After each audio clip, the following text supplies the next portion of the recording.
For 11 months, there was a small device running in the guest room of my in-laws' house.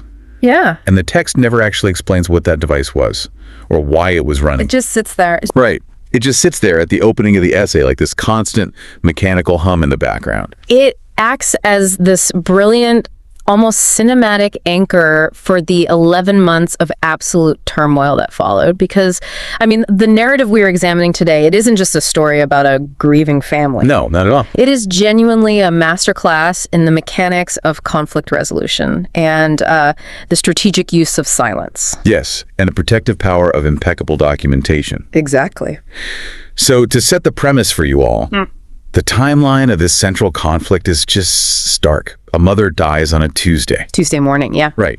And by Friday of that exact same week, one sister is actively, aggressively accusing the other of criminal theft. It's just wild how fast it happens. It really is. Yeah. So let's get into the anatomy of that family accusation. Yeah, to understand the explosive nature of what happened, we really have to look at the logistical realities of the family first. Right, the key figures. So we have Eleanor, the mother. She was 73 years old, and she raised two daughters largely on her own, worked the exact same job for 26 years. Just a lot of stability and hard work. Exactly. And through decades of extreme patience, she built a modest but, real estate. Right.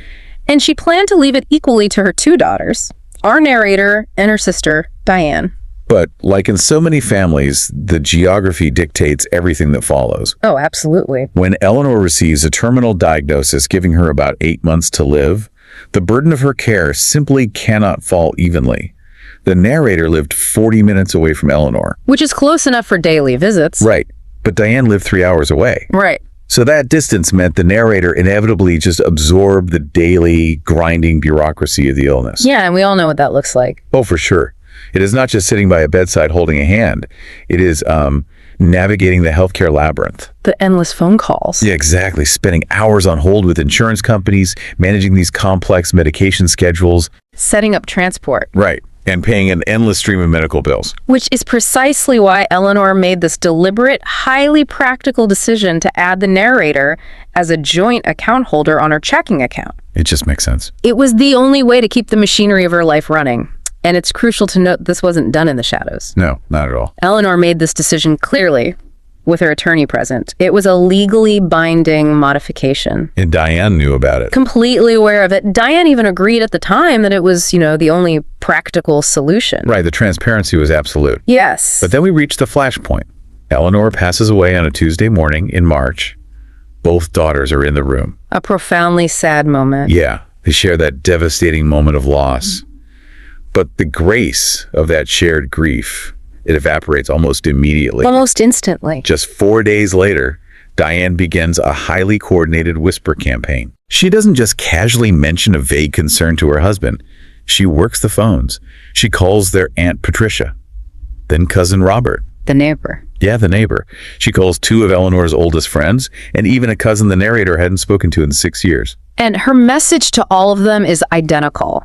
And just absolute. She tells them that the narrator had used her access to the joint account to actively steal from the estate while their mother was still alive. It's just a shocking accusation. She presents this not as a suspicion, but as an established, undeniable fact. Okay, let's unpack this. Because looking at Diane's behavior, it is like a politician trying to win the spin war before any facts can be released. Oh, that's exactly what it is. She is essentially seeding the family network with this false narrative. But I have to ask, why do families immediately jump to financial suspicion during the earliest, rawest days of grief? Like, your mother died 4 days ago. How are you doing this? If we connect this to the bigger picture, the narrator actually provides a really profound psychological insight into this later on. Oh, really? Yeah. She realizes that Diane was looking at their mother's death as a financial event long before she had finished grieving it as a human one. Oh, wow. That is heavy. It is. For many people, serious illness and death surface these deep primal fears of scarcity.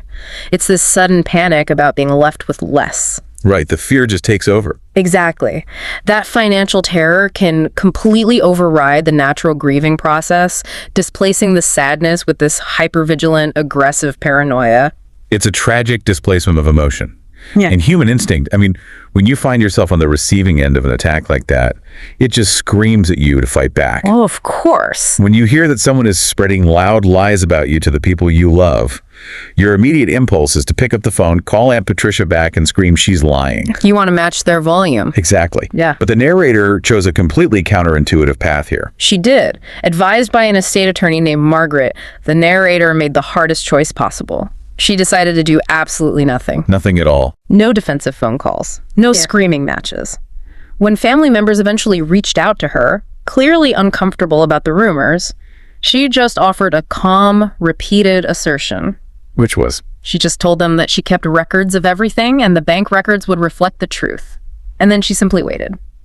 See, I want to push back on this strategy a bit. Okay, go ahead. In a legal setting, sure, silence might be golden.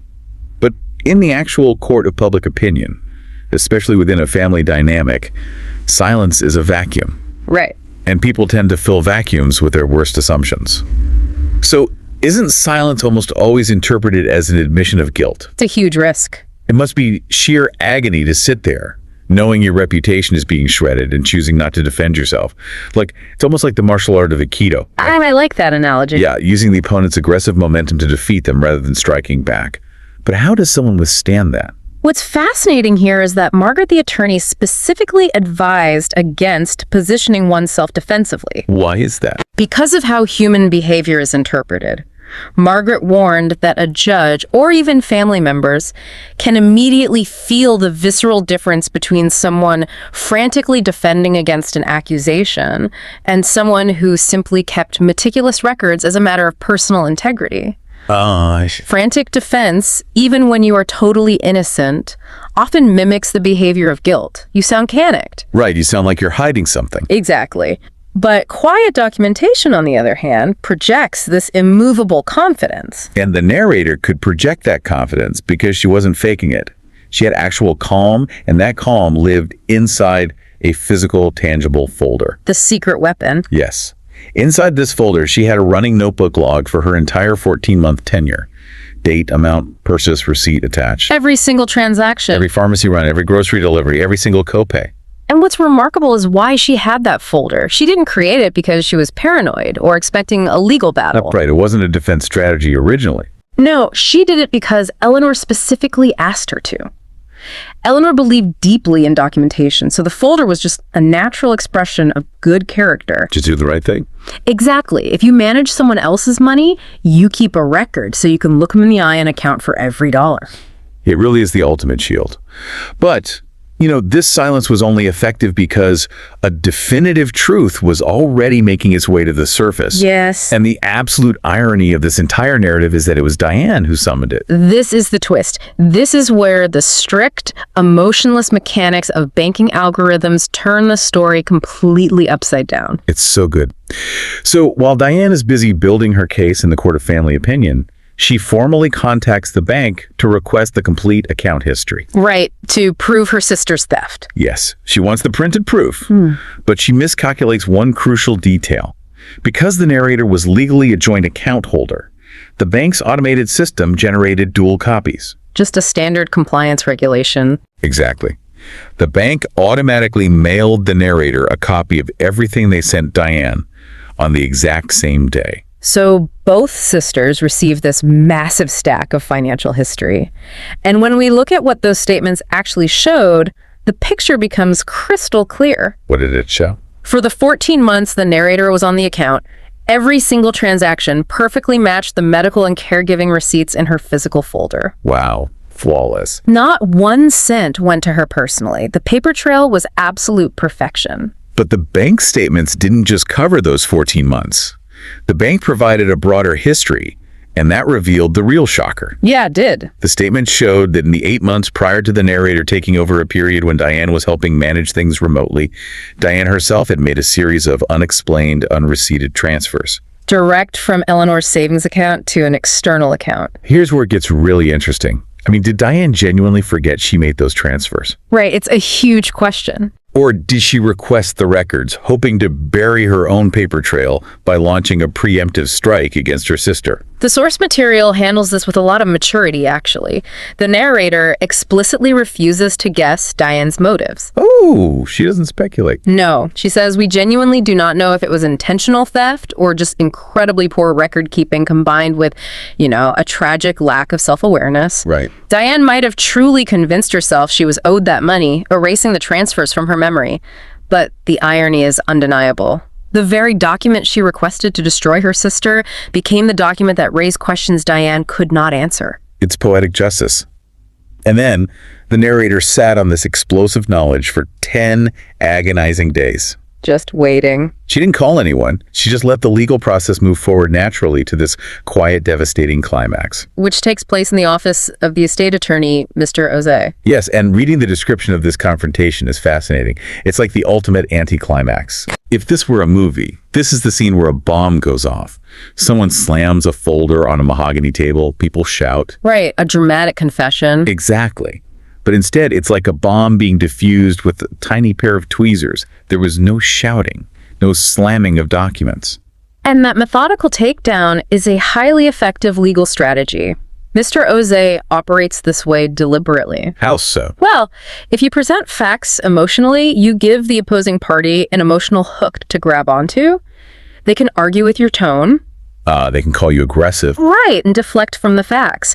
But Mr. Oze, in this completely measured voice, just goes through the records. He confirms the narrator's meticulous 4-hour compilation of receipts. Validates her work. Yes.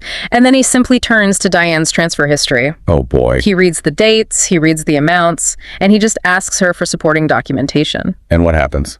The room goes completely quiet.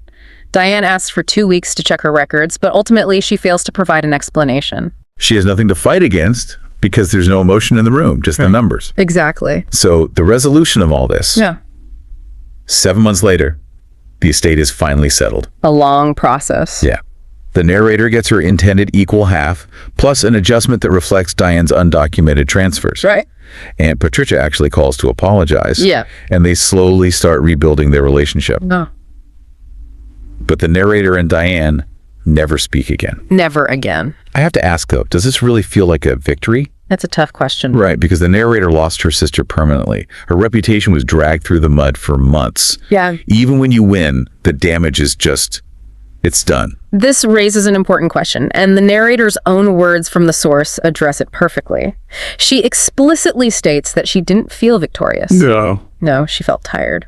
The exhaustion of arriving at the right outcome through patience rather than force, it's a very realistic look at the cost of family conflict. Yeah. Even when you win, the landscape is permanently altered. You don't walk away unscathed. That is so true.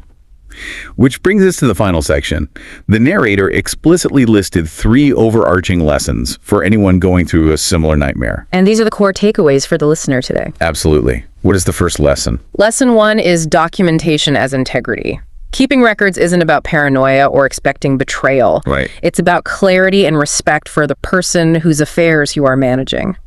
The narrator's folder wasn't originally a legal strategy. It was just good character. That shifts the whole perspective on record keeping. And then lesson 2 is silence as a strategy. This one is so hard to practice. It is.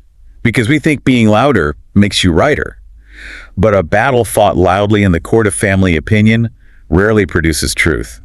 It just produces the loudest voice winning. Exactly. Silence isn't surrender. It can be a powerful weapon when it's backed by time-stamped truth.